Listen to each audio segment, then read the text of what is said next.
স্বৈরাচারের দোসরদের ছাড় নয়, কঠোর অবস্থানে সরকার। 23টি সাম্প্রদায়িক হত্যাকাণ্ডের অভিযোগের 22টিতে ধর্মীয় সংশ্লিষ্টতা মেলেনি। মহাখালীতে সড়ক ও রেললাইন অবরোধ তিতুমিরের শিক্ষার্থীদের। জনদুর্ভোগ করলে দেশের মানুষই ব্যবস্থা নেবে, স্বরাষ্ট্র উপদেষ্টার হুঁশিয়ারি। সমালোচনা না নিতে পারলে পথ ছেড়ে দিতে উপদেষ্টার প্রতি রিজভির আহ্বান। 31 দফার মাধ্যমে দেশকে আবার উন্নয়নের ধারায় নেয়ার প্রত্যয় নেতাদের। বিমানকে অথর্ব প্রতিষ্ঠানে পরিণত করেছিল বিগত সরকার। পরিকল্পনা উপদেষ্টার মন্তব্য, মাত্রাতিরিক্ত হস্তক্ষেপে দুর্বল করা হয় বাংলাদেশ ব্যাংকে। ফাহমিদা খাতুনের অভিযোগ। দেখছিলেন ক্রাউন 7 সংবাদ শিরোনাম। হিন্দু, বৌদ্ধ, খ্রিস্টান অ্যাসোসিয়েশনের 23টা কমিউনাল হত্যার অভিযোগের কোনোটাতেই সাম্প্রদায়িক সহিংসতার ঘটনার প্রমাণ পাওয়া যায়নি, জানিয়েছেন প্রধান উপদেষ্টার প্রেস সচিব। প্রধান উপদেষ্টার বাসভবনের সামনে ব্রিফিংয়ে একথা জানান তিনি। প্রেস সচিব বলেন, অভিযোগগুলো নিয়ে পুলিশ ব্যাপকভাবে তদন্ত করে সাম্প্রদায়িক সহিংসতার কোনো প্রমাণ পায়নি। মানবাধিকার সংগঠনগুলোকেও এগুলো নিয়ে তদন্তের আহ্বান জানান তিনি। একই সাথে এই ধরনের বিভ্রান্তিমূলক প্রচারণা দেশের সার্বিক সাম্প্রদায়িক সম্প্রীতি বিনষ্টের সূত্রপাত ঘটাতে পারে বলে বিবেচনায় সকল পক্ষকে আরও দায়িত্বশীল হওয়ার আহ্বান জানিয়েছে অন্তর্বর্তী সরকার। বাংলাদেশ হিন্দু, বৌদ্ধ, খ্রিস্টান ঐক্য পরিষদ গত বৃহস্পতিবার এক সংবাদ সম্মেলনে দাবি করে, গণঅভ্যুত্থানের পর গত 4.5 মাসে দেশে সাম্প্রদায়িক সহিংসতার ঘটনায় 23 জন হত্যার শিকার হয়েছেন। হিন্দু, বৌদ্ধ, খ্রিস্টান ঐক্য পরিষদের এই দাবিকে অন্তর্বর্তীকালীন সরকার অত্যন্ত গুরুত্বের সঙ্গে নিয়েছে জানিয়ে উল্লেখিত 23টি হত্যাকাণ্ডের তালিকা সংগ্রহ করে পুলিশের কাছে পাঠিয়ে প্রতিটি ঘটনার প্রকৃত কারণ ও আইনি পদক্ষেপ সম্পর্কে জানতে চাওয়া হয় বলেও জানান প্রেস সচিব। তিতুমির কলেজকে বিশ্ববিদ্যালয় ঘোষণার দাবিতে 6ষ্ঠ দিনের মতো অনশন এবং রাস্তা ও রেললাইন বন্ধ করে আন্দোলন করছে প্রতিষ্ঠানটির শিক্ষার্থীরা। ক্যাম্পাসে চলছে শাটডাউন। মহাখালী থেকে গুলশান পর্যন্ত রাস্তা বন্ধ থাকায় দুর্ভোগ পোহাতে হয় এই পথের যাত্রীদের। এতদিন ধরে আন্দোলন চললেও সরকারের পক্ষ থেকে কোনো যোগাযোগ না করায় ক্ষোভ জানিয়ে দাবি না মানা পর্যন্ত আন্দোলনের হুঁশিয়ারি দিয়েছেন শিক্ষার্থীরা। আরও জানাচ্ছেন দীপন দেওয়ান। তিতুমির কলেজের মূল ফটকের সামনে আমরণ অনশনে শিক্ষার্থীরা। অনেকেই অসুস্থ হয়ে পড়ায় স্যালাইন দেওয়া হয়, কয়েকজনকে নেওয়া হয়েছে হাসপাতালে। বিশ্ববিদ্যালয় ঘোষণার দাবিতে সকাল 11টা থেকে তিতুমির কলেজের সামনের রাস্তা অবরোধ করার কথা থাকলেও সেই কর্মসূচি শুরু হয় দুপুর 12টায়। বিশ্ববিদ্যালয়ের দাবিতে স্লোগান দিতে থাকেন শিক্ষার্থীরা। বলেন, 7 দফা দাবি যৌক্তিক, কিন্তু সেই দাবি পূরণে এখনো পর্যন্ত কোনো আশ্বাস মেলেনি সরকারের পক্ষ থেকে। এই আন্দোলনের শুরু থেকে এই শেষ পর্যন্ত এখন পর্যন্ত রাষ্ট্রীয়ভাবে কোনো ব্যক্তিবর্গ আমাদের এইখানে উপস্থিত হয়ে একটা বক্তব্য প্রদান করে নাই। কলেজ হিসেবে এখানে যদি 35,000 স্টুডেন্ট পড়তে পারে, তাহলে বিশ্ববিদ্যালয় হলে কি পারবে না? তখনও তো অবশ্যই পারবে। তো এত বিশাল সংখ্যক একটা স্টুডেন্ট যদি এখান থেকে উচ্চশিক্ষা নিতে পারে, তাহলে তো তার প্রাইভেট ইউনিভার্সিটিতে বেশি টাকা দিয়ে পড়তে যাবে না। এখানে একটা পাবলিক বিশ্ববিদ্যালয় হলে এখানে অনেক ভালো ভালো সাবজেক্ট আসবে, অনেক ভালো ভালো পিএইচডিধারী শিক্ষক আসবে। তো সেক্ষেত্রে আমাদের লেখাপড়ার মান তো অবশ্যই উন্নয়ন হবে। মহাখালী থেকে গুলশান পর্যন্ত রাস্তা বন্ধ থাকায় দুর্ভোগে পড়েন এই পথের যাত্রীরা। অনেককে হেঁটে গন্তব্যে পৌঁছতে হয়, অনেকে আবার ব্যক্তিগত যানবাহন নিয়ে আটকে থাকেন ব্যারিকেডের বেড়াজালে।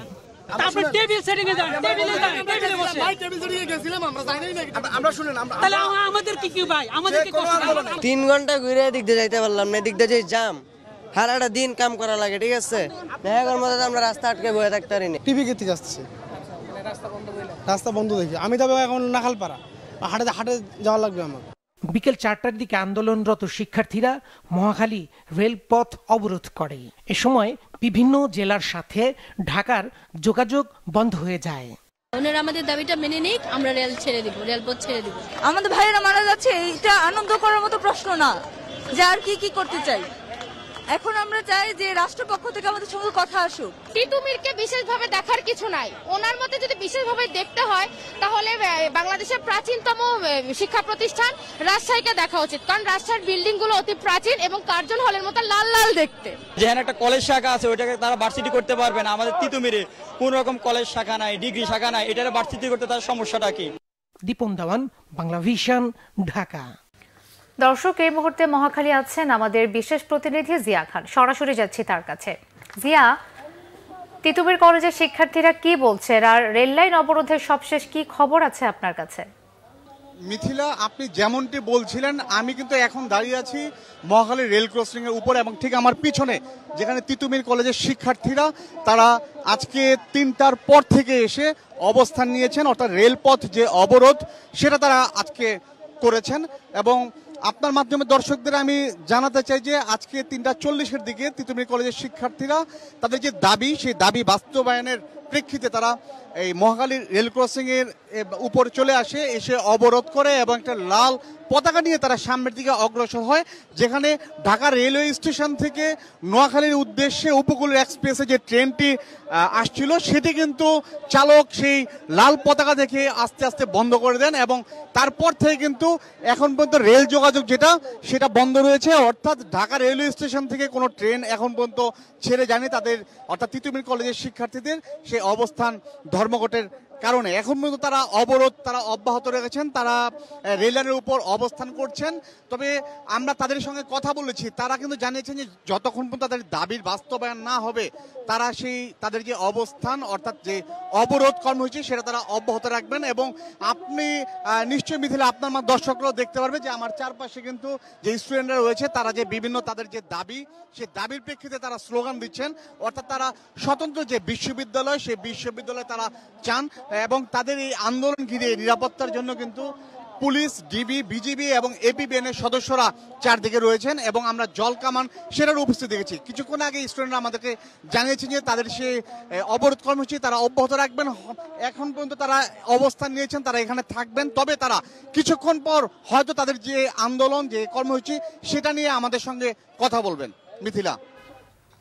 জিয়া, আপনাকে ধন্যবাদ। মহাখালী থেকে তিতুমির কলেজ শিক্ষার্থীদের সবশেষ খবর জানাচ্ছিলেন জিয়া খান। তিতুমিরকে বিশ্ববিদ্যালয় করলে বাকি 6 কলেজকেও আলাদা করে বিশ্ববিদ্যালয় ঘোষণা দিতে হবে, এমন দাবি করেছেন প্রতিষ্ঠানগুলোর সমন্বয়করা। তাদের অভিযোগ, তিতুমিরের শাটডাউনে বাংলা কলেজের কয়েক হাজার শিক্ষার্থীর পরীক্ষা নিয়ে তৈরি হয়েছে অনিশ্চয়তা। হুমকির মুখে তাদের শিক্ষা জীবন। রিপোর্ট সৈয়দ আব্দুল মুহিতের। দীর্ঘ আন্দোলনের পর ঢাকা বিশ্ববিদ্যালয় থেকে বের হওয়ার পথে ঢাকার ঐতিহ্যবাহী 7 কলেজ। অন্তর্বর্তী সরকারের ইতিবাচক সিদ্ধান্তে একটি আলাদা বিশ্ববিদ্যালয় করতে যাচ্ছে বিশ্ববিদ্যালয় মঞ্জুরি কমিশন। 7 কলেজ পর্যালোচনা করে দেখা গেছে ঢাকা কলেজের শিক্ষার্থী 17,000-এর বেশি, জমির পরিমাণ 18.81 একর, প্রতিষ্ঠাকাল 1841। একইভাবে ইডেন কলেজের শিক্ষার্থী 35,000, জমির পরিমাণ 7.3 একর, প্রতিষ্ঠা 1873 সাল। বাংলা কলেজের শিক্ষার্থী 30,000, জমির পরিমাণ 25 একর, প্রতিষ্ঠা 1962 সালে। তিতুমির কলেজের শিক্ষার্থী 25,000, জমির পরিমাণ 11 একর, প্রতিষ্ঠা 1968 সালে। এছাড়া বেগম বদরুন্নেসা সরকারি মহিলা কলেজ, কবি নজরুল সরকারি কলেজ ও শহীদ সরওয়ার্দী কলেজও গুরুত্ব বিবেচনায় অনেক দূর এগিয়ে। এমন বাস্তবতায় তিতুমির কলেজের আলাদা বিশ্ববিদ্যালয়ের দাবি বিভ্রান্তিকর বলছেন সমন্বয়করা। তাদের এই দাবি যদি কোনোভাবে পূরণ করার লক্ষ্যে অগ্রসারিত হয় তখন এই বাকি 6 কলেজ বা 6 কলেজের সাধারণ শিক্ষার্থীরা কোনোভাবে এটা মেনে নিবে না। যদি স্বতন্ত্র পরিচয়ের জন্য মাঠে নামতে হয়, দাবি তুলতে হয়, সেটা সর্বপ্রথম ঢাকা কলেজ এবং ইডেন মহিলা কলেজ এই দাবিটা রাখে। তো মানে যদি সরকার সিদ্ধান্ত নেয় তাহলে তো আমরা বসে থাকবো না। আমরা ইডেন মহিলা কলেজ থেকে আমরাও তাহলে আমাদের বিশ্ববিদ্যালয় করার জন্য আমরা আন্দোলন গড়ে তুলব। এই আন্দোলন সম্পূর্ণ অযৌক্তিক আমরা মনে করছি। এরপরেও যদি কোনো না কোনো কারণে রাষ্ট্র সিদ্ধান্ত নেয় তাদেরকে নিয়ে এককভাবে কিছু করবে, সেক্ষেত্রে আপনারা জানেন যে 7টি ক্যাম্পাসের মধ্যে অনেকগুলো ক্যাম্পাস আলাদা আলাদা ইউনিভার্সিটি চাচ্ছে এবং ঢাকা কলেজ তার প্রথম দাবিদার এবং ঢাকা কলেজও সেক্ষেত্রে আলাদা একটি আন্দোলন করবে। বর্তমান এই সিচুয়েশনে এসে এটা আসলে বিশ্ববিদ্যালয় করার সময় না, কেননা বিশ্ববিদ্যালয় যদি কিছু করা হয় তাহলে এটার একটা সাইড ইফেক্ট থাকবে, এটা অনেকটা ছোঁয়াচে রোগের মধ্যে অন্যান্য কলেজগুলোতে ছড়িয়ে পড়বে। বাংলা কলেজের শিক্ষার্থীরা বলছেন তাদের পরীক্ষা কেন্দ্র তিতুমির কলেজে। শাটডাউনের কারণে তাদের পরীক্ষা নিয়ে তৈরি হয়েছে অনিশ্চয়তা। তবে ঢাকা কলেজ অধ্যক্ষ AKM ইলিয়াস আশ্বস্ত করছেন আন্দোলনের প্রভাব পরীক্ষায় পড়বে না। তিতুমির কলেজের যে আন্দোলন, সেই প্রেক্ষাপটে 2 অধ্যক্ষ মহোদয়, তিতুমির কলেজ এবং বাংলা কলেজের 2 অধ্যক্ষ মহোদয়ের সাথেই কথা হয়েছে। ওনারা দ্ব্যর্থহীনভাবে বলেছেন কোনো রকম শঙ্কা নাই পরীক্ষা না হওয়ার, পরীক্ষা অবশ্যই হবে, কারণ ছাত্ররাও পরীক্ষা চাচ্ছে, এই ব্যাপারে কারো কোনো শঙ্কার সুযোগ নেই। তিতুমির ঐক্য বা তিতুমির শিক্ষার্থীরা কিন্তু অলরেডি জানিয়ে দিয়েছে যে তারা 6 কলেজের কাউকেই তাদের ক্যাম্পাসে প্রবেশ করতে দেবে না। এটা এক প্রকার সামাজিক মাধ্যমে তারা কিন্তু এক প্রকার ওপেন থ্রেট দিয়ে দিয়েছে। এতে করে আমাদের যে শিক্ষার্থী আছে বাংলা কলেজের অনার্সে যারা পরীক্ষা দেও তিতুমিরে গিয়ে, তারা একটা শঙ্কার মধ্যে আছে যে আমরা সঠিকভাবে পরীক্ষা দিতে পারবো কিনা। 7 কলেজের বিশ্ববিদ্যালয় আন্দোলনে অংশ নেয়া তিতুমিরের একাংশের প্রতিনিধিদের হুমকি দেওয়া হচ্ছে বলেও অভিযোগ করেন শিক্ষার্থী সমন্বয়করা। সৈয়দ আব্দুল মুহিত, বাংলা ভিশন, ঢাকা। সড়ক বা রেলপথ অবরোধ করে মানুষকে কষ্ট না দিয়ে তিতুমির কলেজের শিক্ষার্থীদের ক্যাম্পাসে ফেরার আহ্বান জানিয়েছেন স্বরাষ্ট্র উপদেষ্টা অবসরপ্রাপ্ত লেফটেন্যান্ট জেনারেল জাহাঙ্গীর আলম চৌধুরী। বলেন, আন্দোলনের নামে জনদুর্ভোগ সৃষ্টি করলে দেশের মানুষই তাদের বিরুদ্ধে ব্যবস্থা নেবে। এদিকে শিক্ষা সচিব সিদ্দিক জুবায়ের বলেছেন, তিতুমির কলেজকে বিশ্ববিদ্যালয়ে রূপান্তরের সম্ভাব্যতা যাচাইয়ের জন্য করা কমিটির সুপারিশের পরই এ বিষয়ে সিদ্ধান্ত নেওয়া হবে। মুহিবুল্লাহ মুহিবের রিপোর্টে বিস্তারিত। সচিবালয় স্বরাষ্ট্র মন্ত্রণালয়ে আইন শৃঙ্খলা কমিটির সভা অনুষ্ঠিত হয়। 21শে ফেব্রুয়ারিকে কেন্দ্র করে আইন শৃঙ্খলা পরিস্থিতির পাশাপাশি বিশ্ববিদ্যালয়ের দাবিতে তিতুমির কলেজের শিক্ষার্থীদের আন্দোলন সহ দেশের সার্বিক আইন শৃঙ্খলা পরিস্থিতি নিয়ে আলোচনা হয় সভায়। বৈঠক শেষে ব্রিফিংয়ে তিতুমির কলেজের শিক্ষার্থীদের ক্যাম্পাসে ফিরে যাওয়ার আহ্বান জানান স্বরাষ্ট্র উপদেষ্টা। এসব আন্দোলনের পেছনে ভিন্ন উদ্দেশ্য দেখছেন তিনি। তাদের দাবি দাওয়া নিয়ে তাদের যদি থাকে তাহলে তো আলাপ আলোচনা করতে পারে, এবং এই আলোচনাটা কিন্তু তাদের ক্যাম্পাসের ভিত্তিও হতে পারে। তারপরে যেমন ধরেন তাদের মাঠ আছে, ওই মাঠেও তারা কিন্তু তাদেরটা করতে পারে। কিন্তু জনগণকে দুর্ভোগ করে, মানে রাস্তাঘাট ব্লক করে, এটা কিন্তু জনগণ যে কীরকম একটা ইসের ভিতরে পড়ে, এটা তো আপনারা নিজেরা রিয়েলাইজ করেন। এই ব্যাপারে আমি আপনাদেরও কিন্তু সাহায্য সহযোগিতা চাই। এখন আপনারা বলেন এই অবস্থা আমার কি করা উচিত, আপনারাই বলেন। মানুষের না বিশ্বাস উঠে যাচ্ছে, আমারও না বিশ্বাস উঠে যাচ্ছে। না, আমাদের দায়িত্ব এটা না বলেন, এটা আপনারা দেশবাসী, আপনাদের সবারই দায়িত্ব। আপনারা এই যে আমার সচিব মহোদয় যেখানে বললেন, এটা আপনারা ভালোভাবে প্রজেক্ট করেন, জনগণই কিন্তু তাদের একসময় উঠাই দিবে এই রেল লাইনে থেকে। এ সময় শিক্ষা মন্ত্রণালয়ের সচিব সিদ্দিক জুবায়ের বলেন, তিতুমির কলেজের শিক্ষার্থীদের প্রধান 3টি দাবির 2টি মেনে নিয়েছে সরকার। পিএইচডিধারী শিক্ষকদের সংখ্যা বাড়ানো এবং গবেষণায় বিশেষ বরাদ্দ বাড়ানো হলেও কলেজটিকে বিশ্ববিদ্যালয়ে রূপান্তরে ইউজিসির সুপারিশের জন্য অপেক্ষা করার কথা বলেন তিনি। তিতুমিরের যে ছাত্ররা আন্দোলনে আছে তাদের প্রতি আমরা সহানুভূতিশীল, কিন্তু সাধারণ ছাত্ররা চাচ্ছে যে তাদের পড়াশোনা যেন নির্বিঘ্ন থাকে, তাদের পড়াশোনা যেন এই ধরনের আন্দোলনের ফলে ক্ষতিগ্রস্ত না হয়। সুতরাং সরকার সেটাকেও লক্ষ্য রাখছে। তিতুমির কলেজ আলাদাভাবে আরও 2টা দাবি জানিয়েছে। ওখানে 17 জন পিএইচডি হোল্ডার আছেন, তারপরেও যদি আরও দিলে শিক্ষার মান বাড়ে ওই কলেজের, আমরা আরও দিব। দ্বিতীয় আরেকটা দাবি করেছে তারা, যে গবেষণার জন্য বরাদ্দ বাড়াতে হবে, সেটাও আমরা এগ্রি করেছি যে বরাদ্দ বাড়াবো। তাদের যেই বিশ্ববিদ্যালয়ে হওয়ার দাবি, সেইটা আমরা বলেছি যে ইউজিসির যে কমিটি, সেই কমিটি যেভাবে সাজেশন দিবে সেটার উপরে আমরা পর্যালোচনা করে পরবর্তীতে সিদ্ধান্ত নেব। গত 53 বছরে দেশে আইনশৃঙ্খলা পরিস্থিতির কথা উল্লেখ করে সরকার পরিস্থিতির উন্নতির চেষ্টা করছে বলে জানান স্বরাষ্ট্র উপদেষ্টা। আমরা একেবারে 100% স্যাটিসফাই না, এই জন্য আমরা প্রতিনিয়তই চেষ্টা করতেছি আইন শৃঙ্খলা পরিস্থিতি আরও কিভাবে উন্নত করা যায়। মুহিবুল্লাহ মুহিব, বাংলা ভিশন, ঢাকা। সমালোচনা না নিতে পারলে উপদেষ্টার পদ ছেড়ে দিতে আহ্বান জানিয়েছেন বিএনপির সিনিয়র যুগ্ম মহাসচিব রুহুল কবির রিজভী। তিনি বলেন, এই সরকার নিরপেক্ষতা হারাচ্ছে, একই সাথে সরকারকে ব্যর্থ করতে নানান ষড়যন্ত্র চলছে। অভিযোগ করেন, শেখ হাসিনা ভারতে অবস্থান করে নেতাকর্মীদের বাংলাদেশে বিশৃঙ্খলা তৈরি করতে উস্কানি দিচ্ছে। রিপোর্ট করছেন সিকান্দার রেমান। বিএনপির প্রতিষ্ঠাতা শহীদ রাষ্ট্রপতি জিয়াউর রহমানের মাজারে ফুল দেওয়ার পর রুহুল কবির রিজভী সমালোচনা না নিতে পারলে উপদেষ্টার পদ ছেড়ে রাজনৈতিক দল করার আহ্বান জানান। স্বাধীন চিন্তায় কথা বলার ক্ষেত্রে কোনো প্রতিবন্ধকতা তৈরি না হয় এমন সংস্কারের তাগিদ দেন তিনি। এমন সংস্কার করতে হবে যাতে কোনো সরকারি যেন রক্তচক্ষু দেখিয়ে জনগণকে দমন করতে না পারে, আমরা সেই পরিবেশ চাই। সরকারের কোনো কোনো উপদেষ্টা আমরা সমালোচনা করলে তারা একটু ইরিটেট ফিল করে, তারা বিরক্ত হন, তারা বিভিন্ন মন্তব্য করে।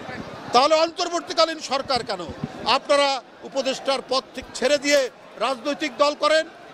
বিএনপির ভারপ্রাপ্ত চেয়ারম্যান তারেক রহমানের ঘোষিত 31 দফা বাস্তবায়নের মাধ্যমে বাংলাদেশকে আবারও উন্নয়নের ধারায় নিয়ে যাওয়া হবে বলে মন্তব্য করেছেন বিএনপির আন্তর্জাতিক বিষয়ক কমিটির সদস্য ইঞ্জিনিয়ার ইশরাক হোসেন। সোমবার বিকেলে রাষ্ট্র কাঠামো মেরামতের 31 দফা ও জনসম্পৃক্তি শীর্ষক লালবাগ থানা বিএনপির প্রশিক্ষণ কর্মশালায় এ মন্তব্য করেন তিনি।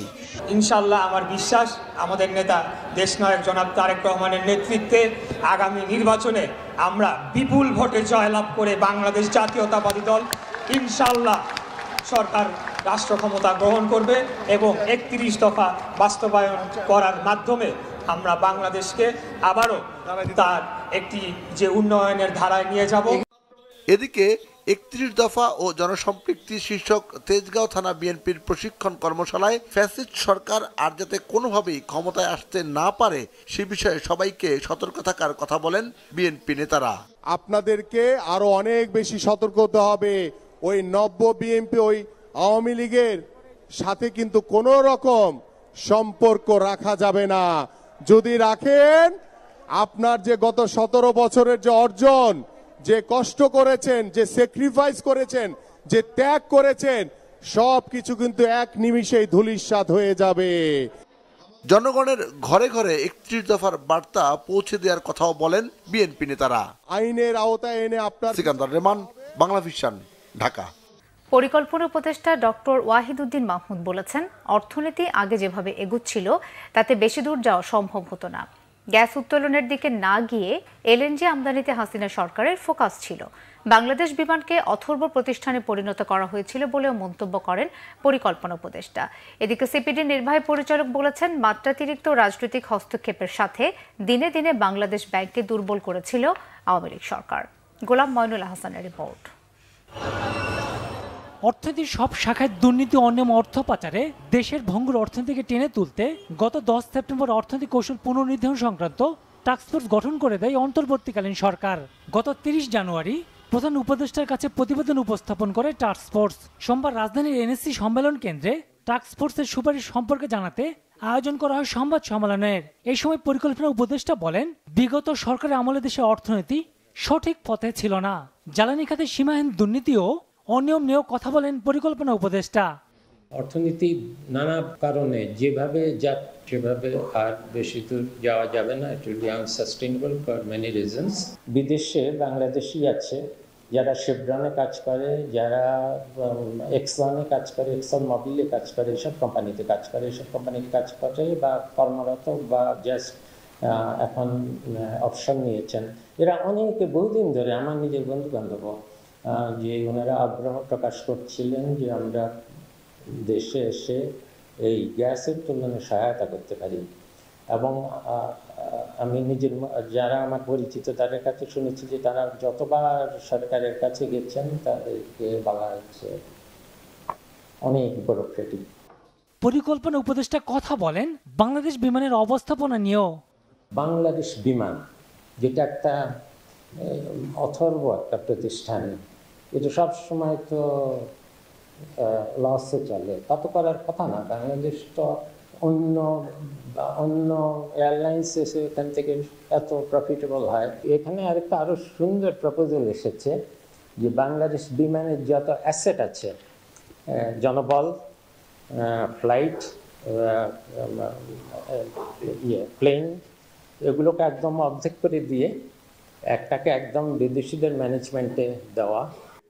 টাস্কফোর্সের সদস্য সিপিডির নির্বাহী পরিচালক ডক্টর ফাহমিদা খাতুন বলেন, আগের সরকার ব্যাংক খাতকে প্রায় ধ্বংস করে দিয়ে গেছে। বাংলাদেশ ব্যাংকের স্বায়ত্তশাসনটা ক্রমান্বয়ে দুর্বল থেকে দুর্বলতর করা হয়েছে। যদিও বাংলাদেশ ব্যাংক অ্যামেন্ডমেন্ট বিল 2003 এখানে যথেষ্ট পরিমাণে স্বায়ত্তশাসন দেওয়া হচ্ছে, কিন্তু রাজনৈতিক প্রভাবের কারণে এমনকি যে যারা ওই আসলে বসেছিলেন তাদের নিজস্ব দুর্বলতার কারণে কিন্তু বাংলাদেশ ব্যাংকের নিয়ন্ত্রণকারী সংস্থা হিসাবে এটার দুর্বলতা ক্রমান্বয়ে প্রমাণিত হয়েছে। এবং এটা করতে যে দুর্বলতার কারণে ব্যাংকের লাইসেন্স দেওয়ার হোক কিংবা ব্যাংকগুলোর যে বিভিন্ন ঋণ দেওয়ার ক্ষেত্রে নিয়ম কানুনকে পাশটাকে এগ্রি করা হয়েছে। সরকারি প্রতিষ্ঠানগুলো তদারকিতে রেগুলেশন কমিশন গঠনের কথা বলা হয় সংবাদ সম্মেলনে। গোলাম মনিরুল হাসান, বাংলা ভিশন, ঢাকা। আওয়ামী লীগ সরকারের ঘনিষ্ঠ ব্যবসায়ী বিনিয়োগকারীদের অনেকেই পলাতক থাকায় তাদের মিল ফ্যাক্টরি রুগ্ন হয়ে পড়ছে। সেই সাথে গ্যাস, বিদ্যুৎ সমস্যা ও ব্যাংকের অসহযোগিতায় দুর্বল কারখানাগুলো পড়েছে বাড়তি সংকটে। বিশ্লেষকরা বলছেন, পোশাক খাতের কর্পোরেট পরিবেশ না থাকায় মালিকের অনুপস্থিতিতে কারখানা সমস্যায় পড়ছে। তবে পোশাকের ক্রয় আদেশের প্রবাহ বাড়তে থাকায় নেতিবাচক প্রভাব পড়বে না রফতানিতে। 5 আগস্ট শেখ হাসিনা সরকারের পতনের পর শ্রমিক অসন্তোষ ইস্যুর উপর ভর করে চেষ্টা চলে পোশাক খাতকে অস্থির করার। ওই সময় অনেক কারখানা বন্ধের ঝুঁকিতে পড়ে। গত 5.5 মাসে গাজীপুর সাভার এলাকায় বন্ধ হওয়া 68 শিল্প কারখানার অধিকাংশ পোশাক খাতের। যাদের সহন ক্ষমতা যাদের কম, একেবারে মার্জিনাল লেভেলে যারা চলছিল, সেগুলোর কারণে বন্ধ হয়েছে। কিছু ফ্যাক্টরি বন্ধ হয়েছে ধরেন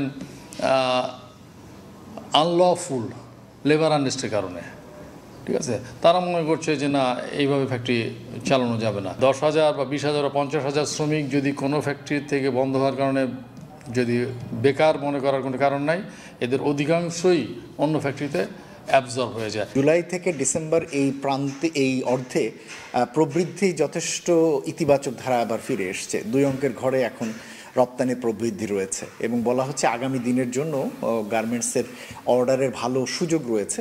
হতে পারে যে সমস্ত কারখানা বন্ধ হয়েছে, যারা এখন অপারেশনে রয়েছে তাদের অনেকে হয়তো ওই ধরনের কারখানাগুলো লং টার্ম লিজ নিতে পারে, অনেকে হয়তো অ্যাকিউজ করতে পারে, অ্যাকুইজিশন করতে পারে, করে তারা আবার কিন্তু বড়ভাবে কারখানা কিন্তু চালাতে পারে। পোশাক খাতে কর্পোরেট পরিবেশ তৈরি না হও এখনকার সংকটের কারণ বলে মনে করেন তারা। আমাদের দেশে গার্মেন্টস খাতে কর্পোরেটাইজেশনের এটা একটা বড় দুর্বলতা যে যারা কিনা ডিরেক্টরস থাকেন, চেয়ারম্যান থাকেন, তারাই ম্যানেজমেন্টের দায়িত্বে থাকেন এবং ডিরেক্টর বা চেয়ারম্যানের যে কোনো ধরনের রাজনৈতিক পরিচয় বা যে কোনো ধরনের অন্যায়ের কারণে কারখানাটি ক্ষতিগ্রস্ত হয় এবং সেই জায়গাটিকে এখন পর্যন্ত আলাদা করা যায়নি।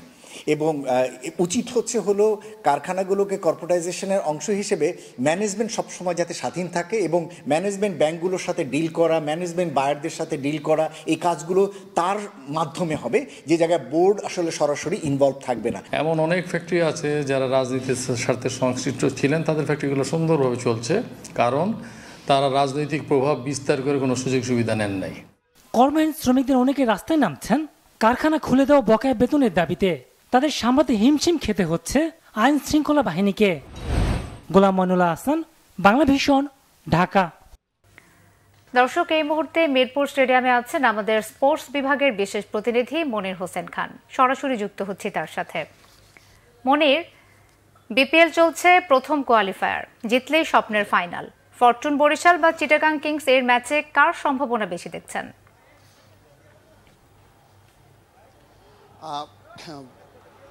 খেলার প্রথম ইনিংস চলছে, প্রথম কোয়ালিফায়ারের প্রথম ইনিংসটা চলছে। এখনই আসলে কারা জিতবে বা কারা সম্ভাবনা বেশি সেটা বলা মুশকিল। তবে এখন পর্যন্ত যেটুকু খেলা হয়েছে, আমরা যেটুকু দেখেছি, আগের ম্যাচটা যেটা দেখেছি একটা লো স্কোরিং ম্যাচ হয়েছে, রংপুর রাইডার্স বাদ পড়ে গিয়েছে, খুলনা টাইগার্স কিন্তু সেকেন্ড কোয়ালিফায়ারে বিট করেছে। সেই হিসাবে কিন্তু এই ম্যাচটায় আমরা মোটামুটি একটা রান দেখতে পাচ্ছি, যদিও চিটাগাং কিংসের শুরুতে 34 রানে 4টা উইকেট পড়ে যাওয়ার পরে কিছুটা ব্যাকফুটে তারা ছিল। আর এরপরে পারভেজ হোসেন ইমন আর শামীম পাটোয়ারির একটা ভালো জুটিতে, 77 রানের একটা জুটিতে কিন্তু তারা কামব্যাক করেছে।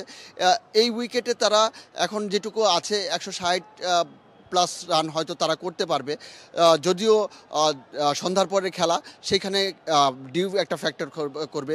শিশির পড়ছে মাঠে, যে কারণে বল গ্রিপ করতে কিন্তু বোলারদের কিছুটা সমস্যা হয়। ব্যাটসম্যান বল ব্যাটে সহজে আসে, সেই ক্ষেত্রে রানটা কিন্তু যত বেশি হবে তত বেশি সেফ থাকা যাবে, বা সেকেন্ড ইনিংসে যারা ব্যাট করবে তারা কিছুটা হলেও বেনিফিট পাবে। যতটুকু পাওয়ার কথা, মানে বেনিফিটটা তারা বেশি পায়। সেই হিসাবে কিন্তু ফরচুন বরিশাল হলে কিছুটা হলেও এগিয়ে আছে। বিগত দিনের পারফরমেন্স বিচারেও কিন্তু ফরচুন বরিশাল অনেকটাই বেটার টিম, যদিও শেষ ম্যাচটায়, লিগ পর্বের শেষ ম্যাচটায় ফরচুন বরিশালকে কিন্তু চিটাগাং কিংস হারিয়েছিল। তো এখন পর্যন্ত যে অবস্থায় আছে ম্যাচটা, এখনও যেহেতু প্রথম ইনিংস শেষ হয়নি, 50-50 অবস্থায় আছে। ধারণা করি যে একটা ভালো একটা ম্যাচ আমরা দেখতে পারবো। মিথিলা। মনির, আপনাকে ধন্যবাদ। ইজতেমার প্রথম পর্বের দ্বিতীয় ধাপ চলছে।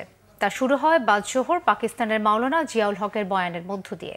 ইজতেমায় অংশ নিয়েছেন বিশ্বের আরও 72টি দেশের মেহমানরা। আসরের পর বয়ান করেন বাংলাদেশের মাওলানা রবিউল হক। বাদ মাগরিব ভারতের মাওলানা আহমেদ লাটের বয়ানের মধ্য দিয়ে শেষ হবে প্রথম দিনের ইসলামী দাওয়াতের কার্যক্রম। আরও জানাচ্ছেন মোবাশ্বের আহমদ। 58তম বিশ্ব ইজতেমার ময়দান এখন সূরা নেজাম তাবলিগ জামাত অনুসারীদের। দ্বিতীয় ধাপের আয়োজনের শুরুর দিকে মুসল্লি কম থাকলেও সময়ের সাথে তা বাড়তে থাকে। সকালে খিত্তায় খিত্তায় অবস্থানরত জিম্মাদারদের মধ্যে চলে দাওয়াতি কার্যক্রম ও আলোচনা। জোহরের নামাজ ও খানাদানার পর শুরু হয় মূল বয়ান। কিয়ামত ও আখিরাতের ওপর পাকিস্তানের মাওলানা জিয়াউল হকের এই বয়ান চলে আসর পর্যন্ত। আমি লাভের জন্য আছি, ও তালিম শুনতেছি, বয়ান শুনতেছি। যে সারা বিশ্বে থেকে লোক আছে, তারা আপনার 5 ফুট করে ভিসা লাগে, আর আমরা বাংলাদেশের মানুষ ভিসা লাগে না। কথা বুঝি নাই? এই বড় জামাতে নামাজ পড়লে যে কি সওয়াব। গেলে আর ভাগ্যে নাচ ওঠে, যে সমস্ত আমল হয় এই আমলের মধ্যে 2টা থেকে যাতে যাহারি এই নিয়ত করে, আর তো হয়তো নাওয়া হারি। এই ধাপে দেশের 22টি জেলার মুসল্লিরা ছাড়াও বিদেশি মেহমান 3000-এর বেশি। 3, 4, 5 ফেব্রুয়ারি আমাদের যে দ্বিতীয় ধাপ হযরত উলামা ইকরামের তত্ত্বাবধানে শুরা এ-নেজমের অধীনে যে ইজতেমাটা পরিচালিত হচ্ছে, এখানে আমাদের প্রায় 22টি জেলা সহ ঢাকার বাকি একাংশ অংশগ্রহণ করবে। এবং আপনি জেনে থাকবেন যে গতবারের মতো এবারও আমাদের প্রায় 160 একর যে টঙ্গী ময়দান, পুরা ময়দান এখন সাথীর দ্বারা কানায় কানায় ভর্তি। নিরাপত্তার সার্বিক বিষয় দেখছে গাজীপুর মেট্রোপলিটন পুলিশ। আমরা 16টি ওয়াচ টাওয়ারের মাধ্যমে আমরা বাইনোকুলার দিয়ে জনগণের গতিবিধি লক্ষ্য রাখছি। আমরা সিসি ক্যামেরায় 335টি সিসি ক্যামেরার আওতাধীন সমস্ত মাঠটিকে নিয়ে এসেছি। নিরাপত্তা আছে, সেটি সাদা পোশাকে আছে। আমরা সেই ব্যবস্থাটি নিয়েছি। কেউ যদি ড্রোন ওড়াতে চায় সেটি যেন কমিশনের অনুমতি ছাড়া অন্য কোনো সংস্থাও যেন ড্রোন না ওড়ায়, সেই অনুরোধটি আপনাদের মাধ্যমে রাখতে চাই। বুধবার আখিরি মোনাজাতের মধ্য দিয়ে শেষ হবে দ্বিতীয় ধাপের সূরা এ-নেজাম তাবলীগের প্রথম পর্বের আয়োজন। দ্বিতীয় পর্বে 14 থেকে 16 ফেব্রুয়ারি চলবে মাওলানা সাদ কান্দালিভ অনুসারীদের ইজতেমা। মোবাশ্বের আহমেদ, বাংলা ভিশন, ঢাকা। তথ্য উপদেষ্টা নাহিদ ইসলাম বলেছেন, তিতুমির কলেজের বিষয়টি হয়তো একটি ইতিবাচক সমাধানের দিকেই যাবে। এক্ষেত্রে কলেজের শিক্ষার্থীদের ধৈর্য ধরতে হবে। রাজধানীর এক অনুষ্ঠানে তিনি বলেন, সরকার শিক্ষার্থীদের প্রতি আন্তরিক, তবে এই মুহূর্তে কিছুই করা সম্ভব নয়। ইতিবাচক সমাধানের দিকে যাবে, সেই প্রক্রিয়া চলমান। আমি বলবো যে তিতুমির কলেজের শিক্ষার্থীদেরকেও ধৈর্য ধারণ করার এবং তাদের শিক্ষা জীবন এবং তাদের শিক্ষা প্রতিষ্ঠানের প্রতিও সরকার আন্তরিক এবং দায়িত্বশীল। কিন্তু এই মুহূর্তে হয়তো অনেক কিছু করা সম্ভব না। তো জনভোগান্তি না করে আমরা যাতে সেই বিষয়টা মাথায় রাখি, আশা করি সবার জন্য ভালো কিছু হবে। প্রধান উপদেষ্টার বক্তব্য অনুযায়ী আগামী ডিসেম্বর বা আগামী বছরের জুন টার্গেট করে জাতীয় নির্বাচনের প্রস্তুতি নিচ্ছে ইসি, জানিয়েছেন নির্বাচন কমিশনার অবসরপ্রাপ্ত ব্রিগেডিয়ার জেনারেল আবুল ফজল সানাউল্লাহ। স্থানীয় নির্বাচনের ব্যাপারে সরকার তারিখ ঠিক করলে ইসি নির্বাচনের আয়োজন করবে বলেও জানান তিনি। রাজশাহী আঞ্চলিক নির্বাচন কর্মকর্তার কার্যালয়ে সকালে ভোটার তালিকা হালনাগাদ কার্যক্রম ও ত্রয়োদশ জাতীয় সংসদ নির্বাচন সংক্রান্ত মতবিনিময় সভায় আবুল ফজল সানাউল্লাহ আরও বলেন, বিগত সময়ে যে 18 থেকে 24 লাখ মৃত মানুষকে ভুয়া ভোটার তালিকায় রাখা হয়েছিল, সেগুলো বাদ দিতে হবে। আইনি বাধ্যবাধকতায় ছবি ছাড়া ভোটার নিবন্ধন করার সুযোগ নেই বলেও জানান এই নির্বাচন commissioner. Malawi defence force commander general Paul Valentino সেনাবাহিনীর প্রধান জেনারেল ওয়াকারুজ্জামানের সঙ্গে সৌজন্য সাক্ষাৎ করেছেন। ঢাকা সেনানিবাসের সেনা সদরে সাক্ষাৎকালে কুশল বিনিময়ের পাশাপাশি দুই দেশের মধ্যে বিদ্যমান সুসম্পর্ক ও ভবিষ্যৎ অগ্রযাত্রায় সহযোগিতার বিভিন্ন বিষয়ে তারা আলোচনা করেন। সেনাপ্রধান জেনারেল ওয়াকারুজ্জামানের সঙ্গে সাক্ষাতের আগে মালাউই ডিফেন্স ফোর্স কমান্ডার শিখা অনির্বাণে পুষ্পস্তবক অর্পণ করেন। পরে সেনাকুঞ্জে সশস্ত্র বাহিনীর একটি চৌকস দল তাকে গার্ড অফ অনার প্রদান করেন। সেখানে একটি গাছের চারা রোপণ করেন তিনি। গত রবিবার 5 দিনের সরকারি সফরে ঢাকা আসেন মালাউই ডিফেন্স ফোর্স কমান্ডার। রাজধানীতে সকাল থেকে সরস্বতী পূজার মণ্ডপগুলোতে সনাতন ধর্মাবলম্বীদের ভিড়। তাদের বিশ্বাস, বিদ্যা, বাণী আর সুরের দেবী সরস্বতী। মন্ত্রপাঠের মধ্য দিয়ে দেবীর আরাধনা ও পূজার নানা আচার পালন শেষে পুষ্পাঞ্জলি দিয়ে দেবীর তুষ্টি লাভের চেষ্টা করেন ভক্তরা। বিস্তারিত নাবির জাহাঙ্গীরের রিপোর্টে। দেবীর তুষ্টি অর্জনের লক্ষ্যে সকাল থেকেই ভক্ত অনুরাগীরা জড়ো হন ঢাকা বিশ্ববিদ্যালয়ের জগন্নাথ হলের মাঠে। প্রতি বছর বিশ্ববিদ্যালয়ের বিভিন্ন বিভাগের শিক্ষার্থীরা এখানে সরস্বতী দেবীর মণ্ডপ গড়ে তোলেন। জগন্নাথ হল ঢাকা বিশ্ববিদ্যালয়ের মধ্যে এই মাঠে মোট 72টি ডিপার্টমেন্টের পূজা সম্পন্ন হচ্ছে। কাজ মূলত আমরাই করি, যারা হচ্ছে যে বিশেষ করে আমাদের এটা পরম্পরার মতোই, বিশেষ করে যারা সবচেয়ে বেশি যারা সিনিয়র ব্যাচ থাকেন তারাই নেতৃত্বটা দেন, কিন্তু নর্মালি একেবারে মোস্ট জুনিয়র ব্যাচ পর্যন্ত যারা শিক্ষার্থী থাকেন তারাই এখানে সবাই সাহায্য করে থাকেন। সনাতন ধর্মাবলম্বীদের বিশ্বাস, মাঘ মাসের শুক্লপক্ষের ৫ম তিথিতে শুভ্র রাজহাঁসে চেপে স্বর্গ থেকে মর্তে আসেন বিদ্যা, বাণী আর সুরের দেবী সরস্বতী। আজকে আমাদের শ্রীপঞ্চমী তিথি। শ্রীপঞ্চমী তিথিতে আমাদের বিদ্যা দেবী শ্রী শ্রী সরস্বতী দেবীর মর্তে আগমন করেন। মর্তে আগমন করে আমাদেরকে বিদ্যা দান করার বা বিদ্যা অর্জন করার জন্য আশীর্বাদ প্রদান করেন।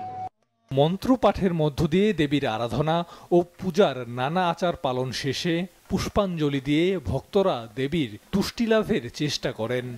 সামনে পরীক্ষায় এসএসসি দিব, মানে পরের বছর দিব, তো আপাতত বিদ্যায় ভালো রেজাল্ট করতে পারি আর মানুষের মানে দেশের মুখ উজ্জ্বল করতে পারি, এটার জন্যই আমি আসছি।